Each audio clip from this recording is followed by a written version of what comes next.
Battlebots Champions is finally here. We have kicked off to a bombastic start. It looks like what happened in June was no fluke for Team HyperShock as they dominate today, 4-0 with 3 KOs, beheading 2 robots. We're going to be talking about the insanity of Will Bales' wild run here and everything else that happened on the first episode of Battlebots Champions, next on the Combot Collective. Oh my God! Wow! This is the biggest flame we've ever seen. Has preserved enough energy to get in the flip on Carbine. We're going to go all the way.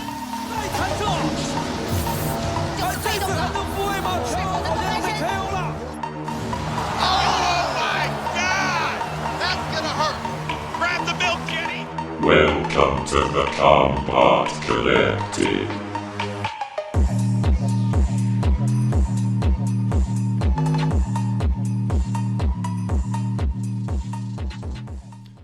Hello everybody and welcome to a Battlebots Breakdown episode of the Combot Collective here, bringing you everything you want to know from the world of robot combat, from the heavyweight class to the flyweight class, from Battlebots to the live circuit. And today we're talking just about that. It is the first episode of Battlebots Champions, the first bounty bracket, the Gigabyte bounty bracket. It went down last Thursday as of when I am recording this. And what a fantastic bracket this was. We talked plenty about it in our Battlebots preview. Plenty of big names in here like HyperShock, Valkyrie, Mad Catter. All-star names and robots that we've seen plenty this year, especially with HyperShock and Mad Catter. Mad Catter, of course, competing at Robotica, competing at Remar's All-Stars, and HyperShock winning Remar's All-Stars back in June, so plenty of activity here. We also have a couple underdogs in the mix. You know, robots like the Control Bots, Defender and Claw Viper, who met in a rare sumo, kind of a judo style showdown in the first round of this bounty bracket. And of course, my big robot, the robot I really wanted to see do something here. Very disappointing how it ended up playing out, but that's just the way of the sport. Triple Crown with Todd Medlinhall. I really hope we do see that robot next year. And big story here, 2 robots having their final dance. 2 robots doing their retirement celebration here, pretty much their last outing, at least for the foreseeable future, being Duck and Smee, 2 fan favorites. It's a big bummer to see them go out, but we're going to be talking about all 8 of those robots, how all these fights played out, because of course if you saw the episode, you know how crazy this episode was. Absolutely insane. Huge moments, especially from our eventual bracket winner, a robot who, especially over these 2 recent performances that we've seen him in, has very much deserved its placement in this Champions tournament where Tombstone, Endgame, and Tantrum are already in. So let's not waste too much time. Let's hop right into this and talk about that very first matchup. Duck's last flight, as it was Duck versus HyperShock in the first round of the tournament. Yes, that first match, opening the entire Sin City Slugfest, was a battle between 2 all-stars, HyperShock and Duck. Duck's always been a beloved money mover for Battlebots. Plenty of merch on the website. They're always known for their 2018 run where they probably should have been a playoff contender. But we can talk about that 6 Robot Rumble for another episode. And of course, HyperShock, who is probably on the best stretch of its entire career. We've of course already talked about its victory at Remars in June and made the playoffs in 2020, made the playoffs in 2021 with a winning record this time. In fact, they went undefeated entering the playoffs. And quoting Will Bales himself, they went a little too cavalier, running over robots too much, ended up costing them in the round of 32. But talking about this matchup here, it was HyperShock versus Duck. Like I said, 2 fan favorites finally meeting up at this. And I said this in the predictions, this match probably would have been a main event match in 2018-2019. Well, it certainly was a main event level quality match because Duck did what it did best. It survived. It showed that durability in its final fight that we all know it for. And HyperShock stayed aggressive even when Will Bales said he wasn't trying to be too aggressive. He did it anyway. He said after the match that he was trying to set the pace for the entire tournament. And given what he does in this match and later on, pretty clear to say that he does it very well. In terms of pre-match preparations, nothing too crazy. HyperShock ran their classic plow setup while, their wedgelet setup, while Duck entered with 1 wedgelet of their own. They only ran 1 of those big webbed feet wedgelets. Interesting, I'm not sure why. Maybe they were trying to get in between their wedgelets. Only thing I can think of, but Duck was driven by Hannah Rucker, who of course is known for driving one half of the black and blue crew. I'm not sure which one, but I know she has won RoboGames championships in the past with that lineage of robots, which is pretty much a 2-wheel version of Duck in the lightweight and middleweight classes of RoboGames. But here, I think she drove pretty well. I was very impressed with it. I honestly think this was Duck's best match of the season. believe it or not. It did what it was supposed to do. In fact, it broke HyperShock's weapon before the final minute of the match. So, you know, I think in terms of a road game standpoint, if they were using that kind of judges system, would have been a closer matchup. But this is Battlebots. It's all about the damage, and that sort of damage from Will Bales is exactly what Hal Rucker was anxious about, because he even said before the fight that fighting Will Bales is like trying to do battle with a hurricane, and he showed it here. Get this, 12 significant strikes, 12 big-time impacts listed during the matchup. The 9th of these happened to be the big one that shot Duck 12 feet into the air directly in the middle of the battle box. Popped it up like a pancake. It was a beautiful sight to see. And then, of course, in fact, yeah, there we go. There's a little duck. Poof. Looked just like that. And in fact, missing a wheel too, because on the 11th of those 12 strikes, wasn't this one. It was actually this one on Duck. HyperShock would take out Duck's left front wheel and brought the entire motor with it.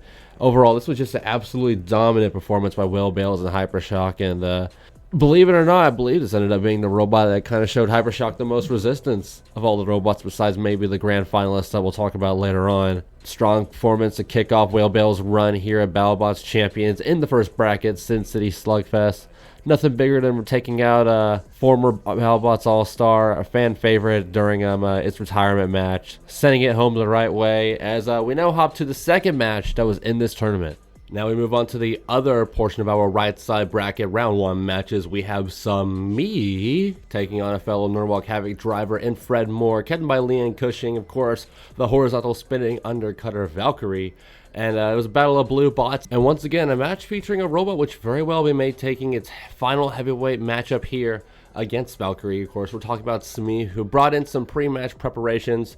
Of course, Smee brought back their steel flexible plow that we saw work so well against Gigabyte during their regular season matchup, with Joe Fabiani announcing before the match that his intentions were to run this match like any classic Smee matchup against robots that we've seen in the past, like Deep Six and Shark Hopperian, where essentially you're trying to be wide, you're trying to T-pose on them opponent and essentially give them no room at all. Just put them into a corner.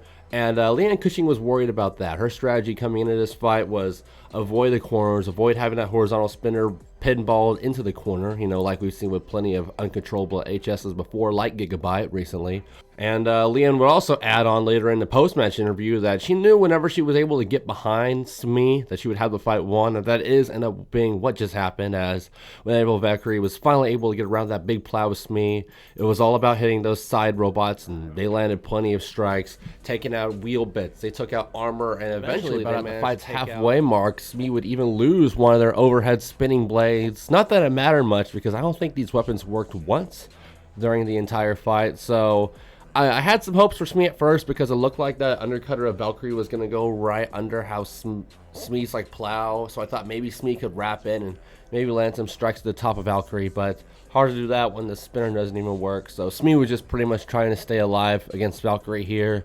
And with just a minute left in the fight, Smee would eventually succumb to the damages from Valkyrie, the broken armor, the busted wheels, the busted weapon. He ended up getting countered out. Valkyrie doing something there that HyperShock wasn't able to do, get the knockout on a defensive-based robot like Smee, as Smee, now retired unfortunately, joining Duck on the retirement pool.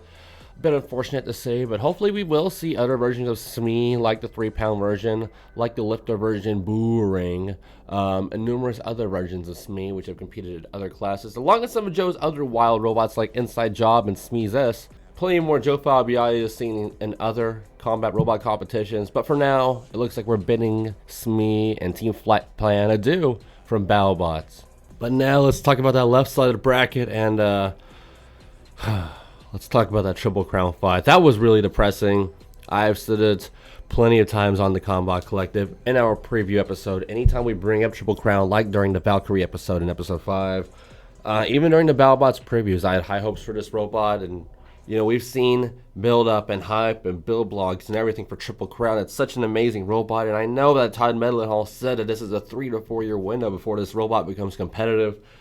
And this is, I guess, what we should expect. Some interesting tidbits about Triple Crown, though, I did not know from this event. I didn't know Triple Crown had the largest remote of the entire competition. It really reminded me of those big, gaudy remotes you'd see driven driving some of the old super heavyweight robots back into Comedy Central days of BattleBots, but it didn't really matter during this match. This was a bummer. Chris Rose put it best. It was de facto bye for Mad Catter, and I can see why they didn't televise it. As sad as it was, I'm glad that they did put the fight in full on YouTube, so we could see the bot entrance and hear them talk about Triple Crown, Pete's little notes about the robot, a little bit more in preparation for this matchup. But yeah, so this was very weird. Triple Crown entered the fight with its classic horizontal spinner, the one we've seen have a surprising death hum, and then a brand new weapon, a very fascinating weapon at that, a blue shock absorbing ram, which I believe was called a defensive block, and it did exactly what it said. It replaced those wedgelet setups that were on the front of Triple Crown for an absorbing ram, which is designed to absorb the energy from vertical spinner strikes. That's specifically what the weapon was designed for. And it got one use in. I mean, Mad Catter drove right into it during the opening seconds of the fight, but it really didn't matter. Like I was saying, Triple Crown not working at all, completely immobile, and it's very fascinating because starting the fight, when they were doing the Twitch tests and both drivers were talking about their strategies and what have you, Triple Crown drove to the arena just fine. Got from the entry corner to the starting red square there, but after that, nothing. Absolute static. It doesn't matter how big of a controller Todd Medlin had. Nothing was really working. It is very fascinating, though, that his wife is named Valkyrie. That's a badass little tidbit right there. But ultimately unfortunate. I really do hope we see Todd Medlin with Panzer. Gosh, only I can wish. With Triple Crown in the 2022/2023 BattleBots season. New and improved with some brand new designs. I know that Triple Crown did show up mildly unfinished for this BattleBots season, so that does explain some of the woes they had during the Valkyrie fight, and certainly during this Mad Catter fight.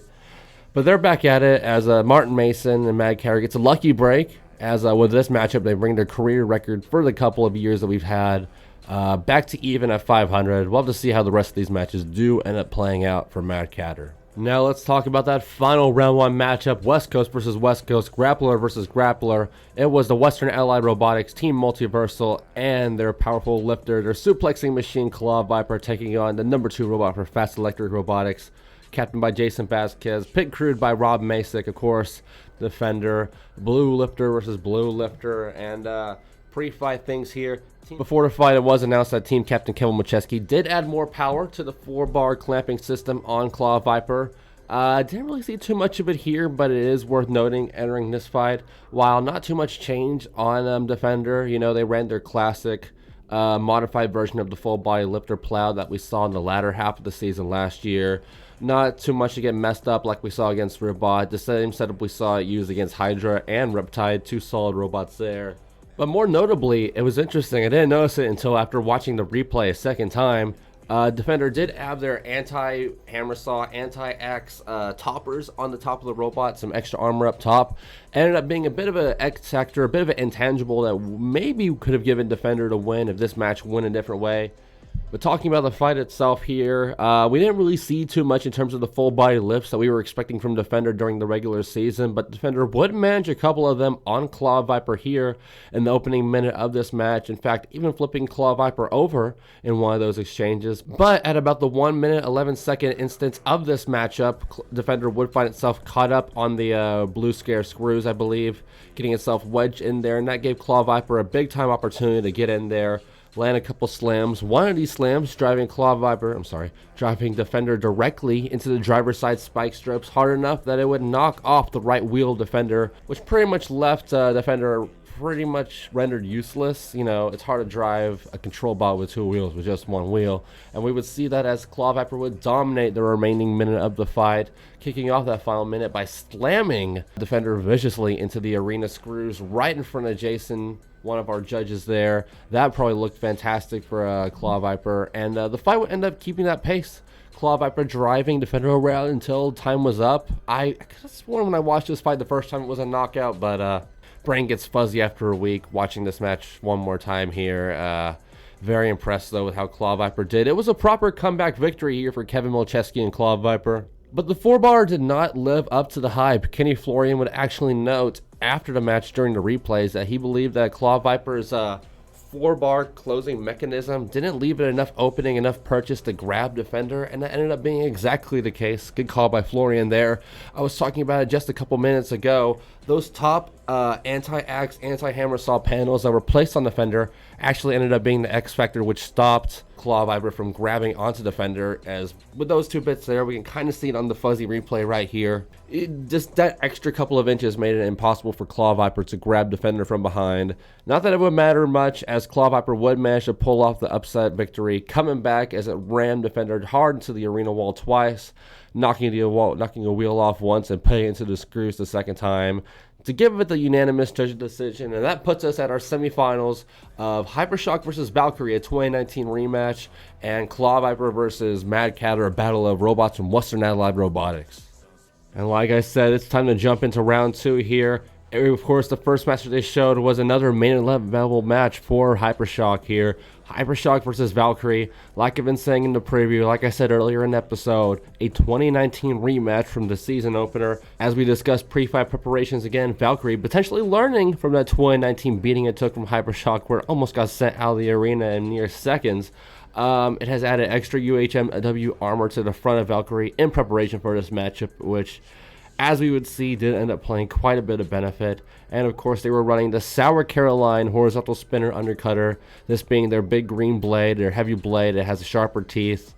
Seemed like a pretty solid weapon to use against the big plow of HyperShock. And speaking of HyperShock, yes, they were running their anti-horizontal spinner plow and their single-tooth disc. They were running the Drisk in their prior matchup against Duck, but only the single-tooth weapon here in this Valkyrie fight. We'll have to see how this plays out. Ended up playing out very well for HyperShock. Within 6.5 seconds of this match, that weapon was taken off of Valkyrie. It was absolutely insane. I was talking about it quite a bit on the King of Draft Discord page. This fight really reminded me of the old school matchup in the Comedy Central era, talking about Surgeon General versus Frostbite. If you remember that matchup, Frostbite fought Surgeon General, and something very similar happened. Of course, the horizontal spinner ended up winning this one because both weapons were knocked out, but Surgeon General would charge into Frostbite, and this beautiful hit in the opening seconds. Frostbite weapon was taken out, but Surgeon General's disc was shot right into the ceiling of the arena, or damn near close. I don't think it happened. We didn't have a Season 5 Nightmare incident there. But very similar to Sour Caroline, the disc would spin all around the arena for pretty much the duration of the fight. Not this time, as just after the 7th significant hit, HyperShock landed in this barrage of impacts towards Valkyrie. It would go ahead and charge into Sour Caroline. This time the weapon did definitely go into the ceiling. The disc shot straight up, took out some of the ceiling bits. It wasn't a light like we usually see. It looked like it might have been some further structure of the arena. Very interesting to see. In fact, if you watch Will Bales' interview, you can see Trey Roski and one of the crew bots back there looking at exactly what was done. They were shining the flashlight up there. Very funny to see.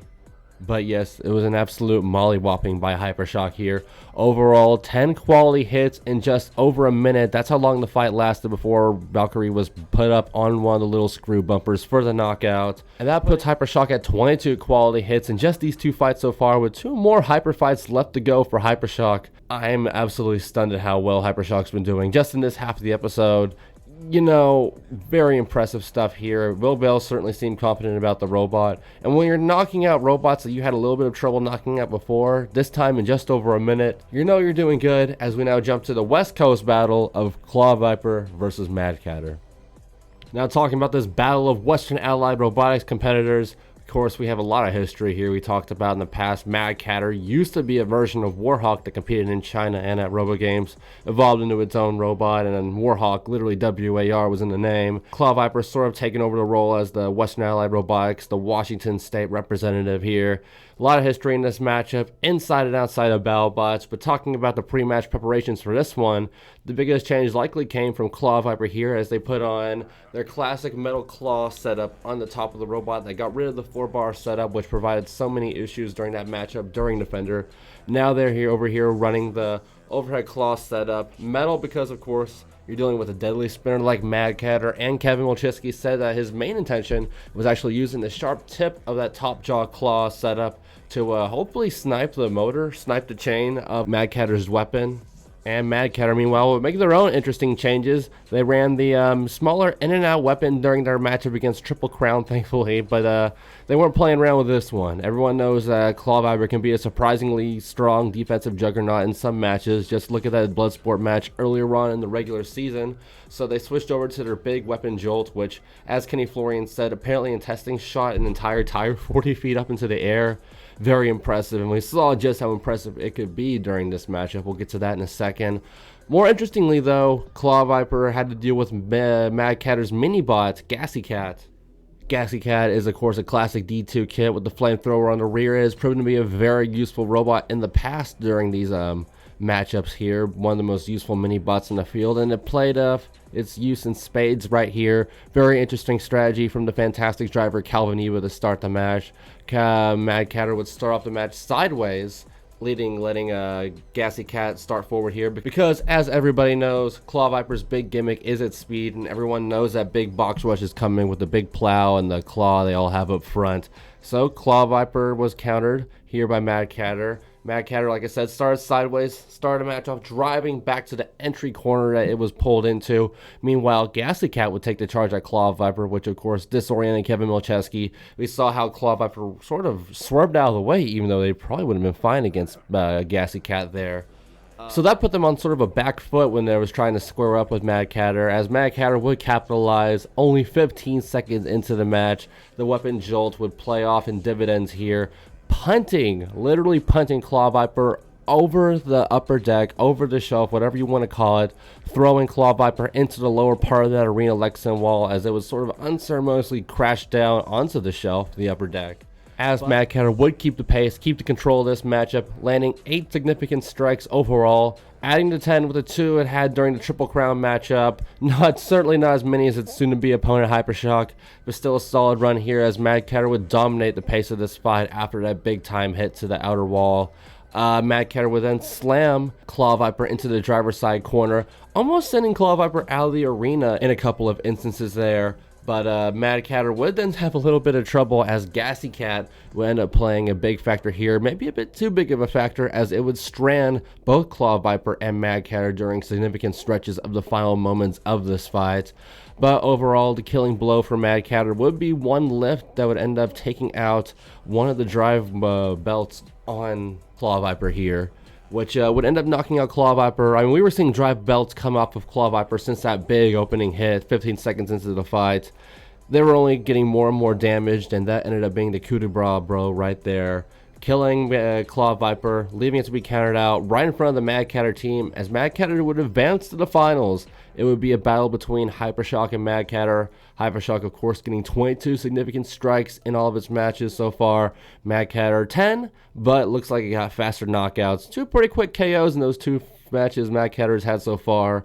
As we jump into the Bounty Bracket Final, we're only 1 match away from the Gigabyte final fight. So now it's bracket finals time. It's the finals that everyone was pretty much expecting. The 2 robots that were recently at Battlebots Remars All-Stars back in June, HyperShock and Mad Catter, meeting up, and it's a tale of 2 different styles coming off their most recent fight here, as HyperShock actually decided to go back to their vertical spinner setup. I guess that's not too crazy. Entering this fight against Mad Catter, of course, running the Drisk weapon and running the 2 long forks up front, while Mad Catter will remain completely unchanged from the Claw Viper matchup. They were keeping the Jolt weapon, trying to keep up with the big hits HyperShock has been landing this entire event, and keeping Gassy Cat out there. In fact, they have this fantastic little graphic here showing off the intangibles of each robot, talking about Gassy Cat. Kenny Florian put it over. You gotta watch out for mini bots, especially one like Gassy Cat, though. I will say the solid weapon, the great driving, and the decent ground clearance on HyperShock all ended up countering Gassy Cat. In fact, the only big moment Gassy Cat really had in this fight was getting spiked directly into the ceiling, almost in the exact same spot Sour Caroline was shot in the fight prior.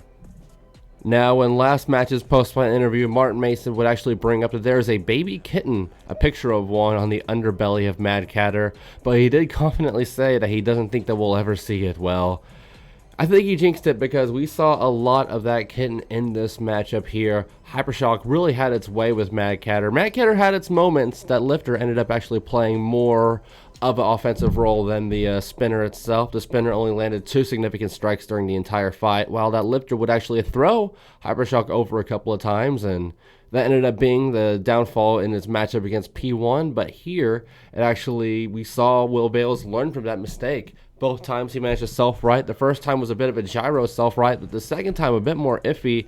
He drove directly into the wall and almost sent himself out of the arena before then bouncing off Mad Catter, self-righting himself that way.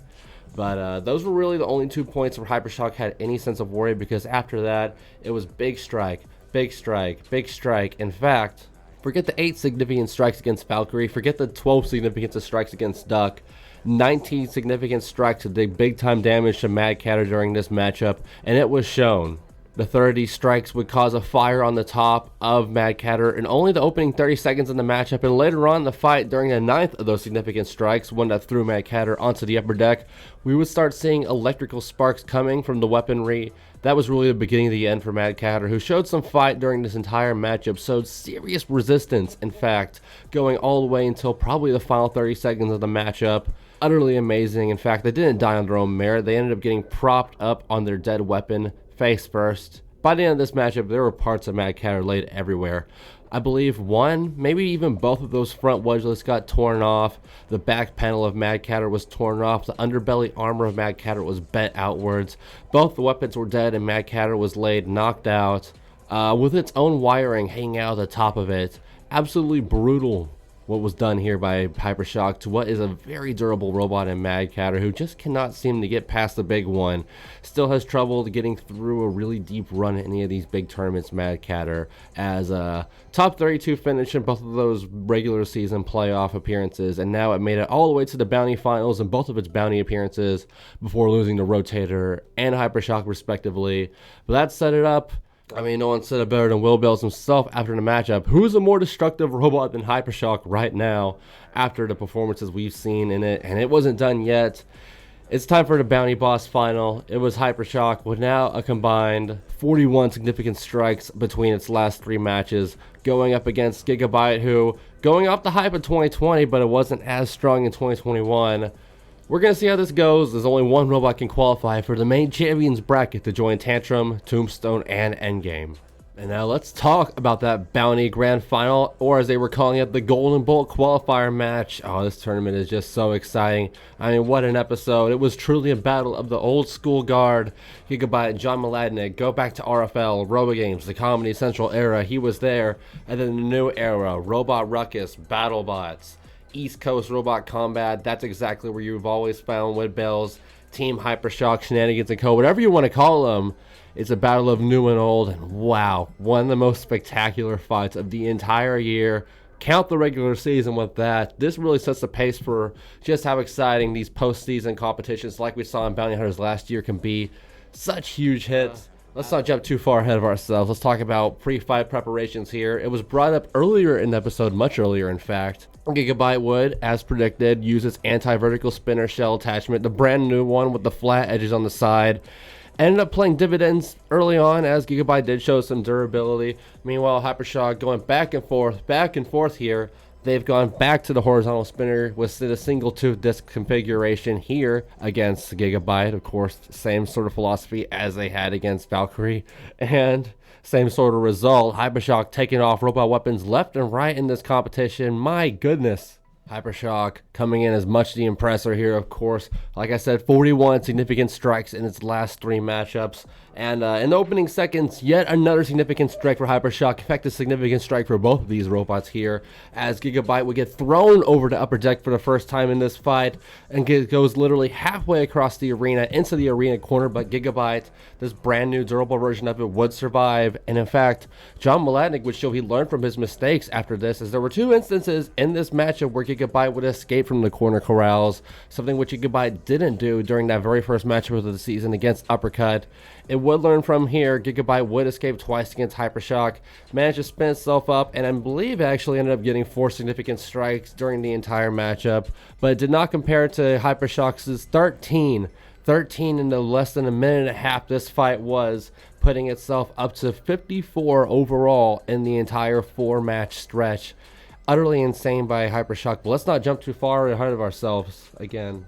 With 45 seconds left in this match, the drama would pick up as both robots would start showing some serious peril.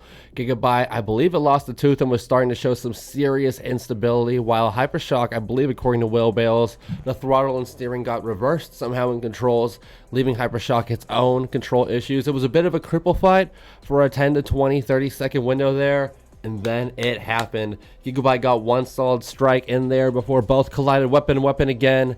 And oh, Robotic Death Company was just synonymous with big time strikes this year, whether it be for them with Combot versus Ghost Raptor, or whether it be against them here, HyperShock versus Gigabyte. It was one of the most amazing impacts of robot combat history, period. As Gigabyte would disassemble in mid-air and have its lower body get thrown violently from the sheer weight of its full body shell. In mid-air, the robot literally went pretty much across the entire arena, flying into the upper deck's ad board, absolutely destroying the ad board. There were little bits of plastic all over the upper deck and bits of Gigabyte all over that half of the arena. It was utterly insane, and ironically enough, the one part of Gigabyte which stayed on the robot was the self-riding stick itself.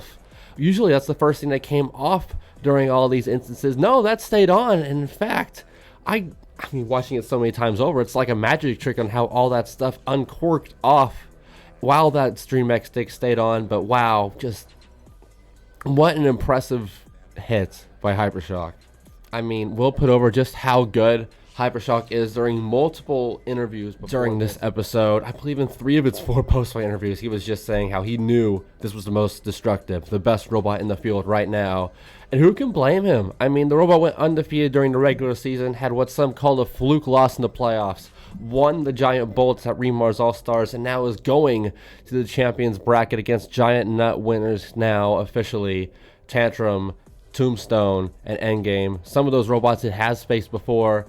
This is just insane, exciting, seeing everything that has happened so far in this episode and what is set to come here. You know, they've already showed off what is to be expected. It's going to be the Lockjaw bracket. Lockjaw, of course, 0-3 during the regular season, looking for that one big win to keep its year relevant, taking on challengers like the Cannon Double Jeopardy making its annual debut, Norwalk Havoc regulars and favorites like Team WPI with Ribot, Team Shreddit with Pain Train, Team Huge with Huge, and many other big time robots all competing in that bracket. We're very excited for that, but let's not overshadow our winner of this episode, of course, HyperShock taking the bounty. Hopefully we'll see it as a bounty boss if they bring back Battlebots Champions next year. I really hope they do, because this has been so much fun of an episode. Everyone's been gushing about it online. Thankfully, AEW has been promoting Battlebots, so has TBS. I love it when my wrestling and robot combat connection goes there. We're scissoring a little bit right there, but it's all good. So we've had wrestling fans come. The Battlebots subreddit has bolstered up massively just in the past couple of weeks, thanks to the reruns on on TBS, thanks to what's happened with Battlebots Champions, and I can't wait for more. We're going to be talking more about Battlebots Champions later this week when we do our Battlebots Champions Episode 2 prediction. Of course, talking about those aforementioned robots like Ribot, like Double Jeopardy, like Lockjaw, Deep Six, Pain Train, Shatter, all of these machines and more. It's going to be an awesome episode to talk about. Plenty of pre-match history with those robots there. Of course, so many of those robots competing in the Northeast scene. But that's going to wrap it up here for me. One more shout outs, one more congratulations to Will Bales, all the HyperShock team, of course. It was one of the most impressive one-night runs we've seen, and we've seen plenty of bounty tournaments. We've seen plenty of Desperado tournaments, you know, one-night runs in the top 8 of the bracket. So this is an unfamiliar going deep with these one-episode runs here. But HyperShock did it probably better than anyone. They shot 2 robot weapons completely off. 2 things went directly into the ceiling. Duck got retired, but managed to go the full 3 minutes. The only robot that went the full 3 minutes with HyperShock. What a performance by them. But that's going to wrap it up here at the Combot Collective. I am your host, Sterling Brown. You can find me on Instagram at SterlingTXTG, and you can find the Combot Collective also on Instagram in our description below. You can also find us on Facebook. Join our Discord channel. That's where all of our video news goes out first. And, of course, please subscribe to our YouTube channel. Give us a like, give us a comment, and a subscription. We love all your support and criticism. And we recently had a video finally hit 1,000 views. It had me so fired up. TCC is growing, and we're here for it. It has been an exciting Battlebots Champions season already, and we can't wait for more. We will see you next time here at the Combot Collective. Thank you for watching. This was the Combot Collective. Find us on Instagram and Discord.